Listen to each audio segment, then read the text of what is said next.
Imagine trying to read a book, but half the pages are torn, faded, or missing altogether. That's exactly what scientists face when dealing with degraded DNA.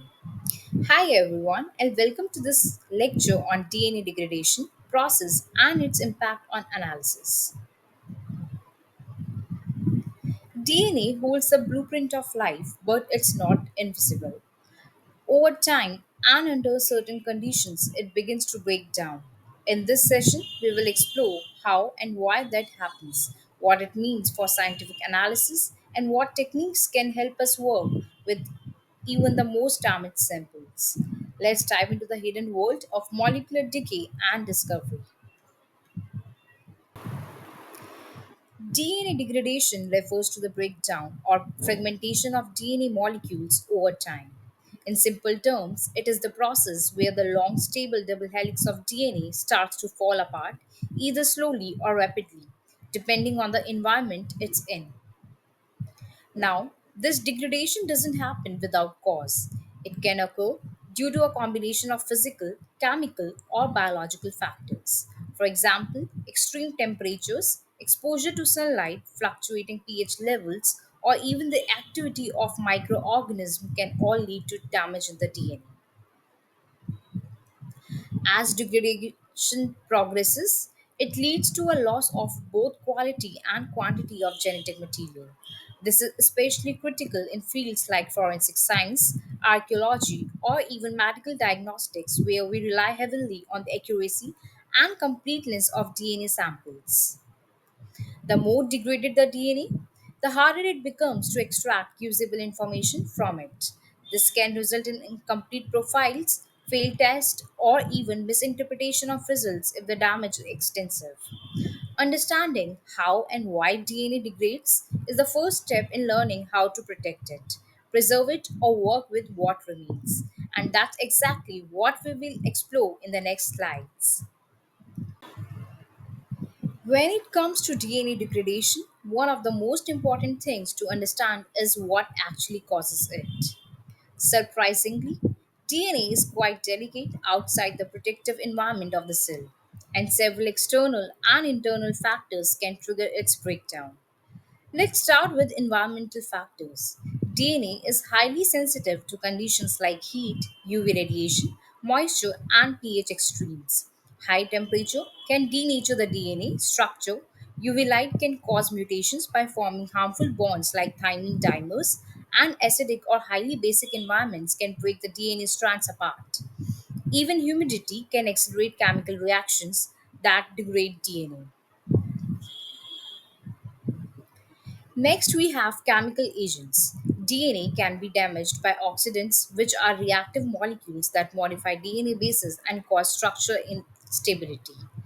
Acids, whether from the environment or from decaying tissues, can cleave the DNA backbone. And let's not forget about nucleases, enzymes that naturally exist in cells and are designed to chop up DNA, often becoming active after cell death. Finally, biological factors also play a major role. After death, the body begins to break itself down through a process called autolysis, where enzymes start digesting the cell from the inside. At the same time, bacteria and fungi from the environment or from within the body itself begin to invade and decompose tissues, further damaging the DNA. So, whether it's from environmental exposure, chemical reactions, or biological decay, DNA is constantly under threat, and recognizing these causes is crucial for improving DNA preservation, especially in forensic or ancient DNA studies.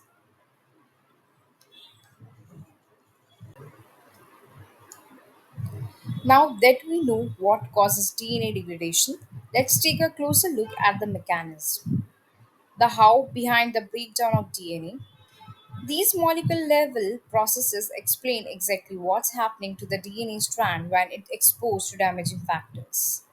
We will start with hydrolysis, one of the most common degradation mechanisms. In this process, water molecules react with the DNA backbone, breaking the phosphodiester bonds that link nucleotides together.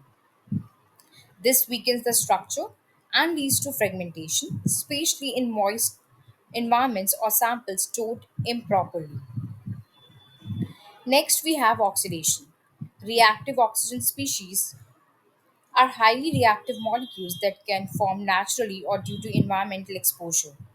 These oxidants attack the nitrogenous bases of DNA, especially guanine, leading to mutation, base loss, or even strand breaks. Over time, oxidative damage accumulates and compromises the integrity of the entire DNA molecule. Moving on, enzymatic activity plays a major role, especially after cell death. Our cells and invading microbes produce enzymes called nucleases, which are designed to cut DNA strands. These enzymes cleave DNA at random points, causing severe fragmentation. This becomes a major obstacle during forensic or post mortem DNA analysis, where we often deal with heavily degraded material.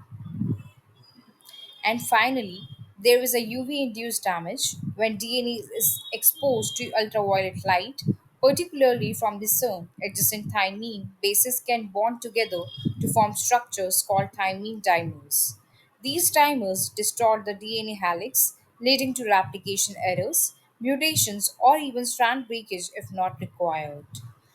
Each of these mechanisms, hydrolysis, oxidation, enzymatic cleavage, and UV damage, can act alone or in combination, making DNA degradation a complex and multifaceted process. Understanding these pathways helps scientists not only recognize the extent of damage but also choose the right techniques to recover and analyze the remaining genetic material.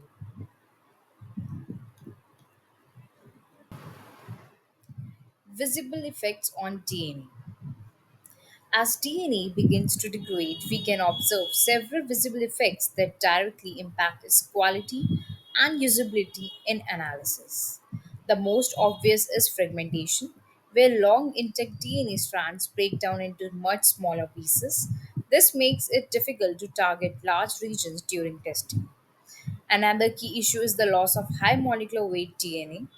These longer fragments are often the most valuable for techniques like XTR profiling or whole genome analysis. And once they are gone, there is no way to recover them. We also see a decrease in overall DNA yield. The more degraded the sample, the less DNA we can successfully extract and amplify. And finally, degraded DNA is more prone to contamination. The smaller the fragments, the easier it is for external DNA from the environment or handling to mix in and interfere with the results.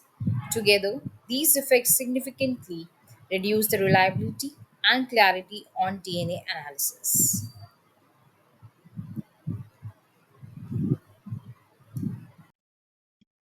Impact on DNA analysis. When DNA becomes degraded, it doesn't just affect the structure, it directly impacts the accuracy and efficiency of DNA analysis, which is critical in fields like forensics, archaeology, and medical diagnostics. Let's begin with PCR, polymerase chain reaction. The technique used to amplify DNA. Degraded DNA often means that the strands are broken into tiny fragments.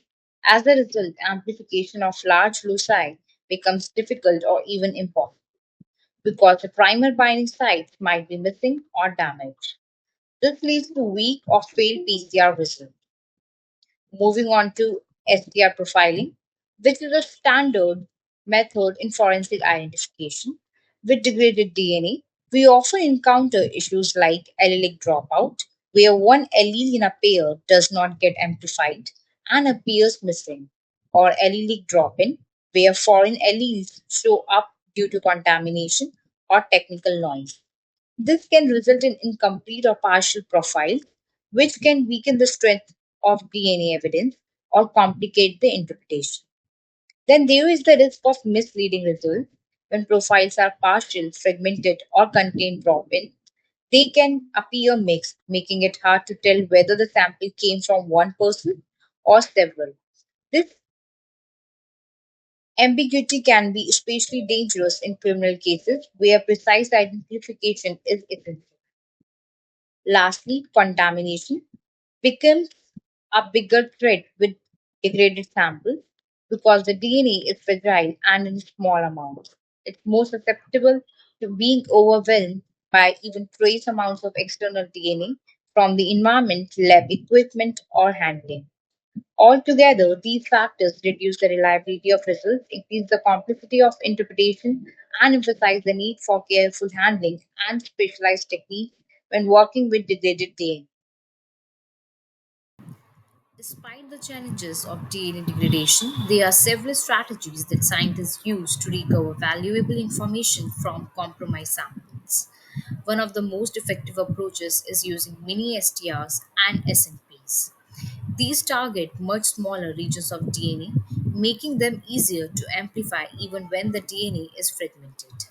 Another method involves using DNA repair enzymes like pre-CR, which can partially restore damaged DNA by fixing nicks and base modifications, essentially giving the degraded DNA a second chance. We also have advanced extraction kits designed specifically for degraded samples. These kits improve the recovery of even the tiniest fragments of DNA. And most importantly, preservation techniques play a critical role, storing samples in cold, dry, and dark environments significantly slows down degradation and helps maintain DNA integrity for longer periods. Together, these strategies improve our ability to analyze degraded DNA and ensure that even compromised samples can still provide reliable information. And that brings us to the end of our journey through DNA degradation, from how it happens to how we can overcome its challenges. Whether you are a student, a researcher, or just curious about the science behind genetic analysis, I hope this video helped you understand the fragile yet fascinating nature of DNA. If you found this helpful, don't forget to like, share, and subscribe for more content on forensic science, biology, and beyond. Thanks for watching.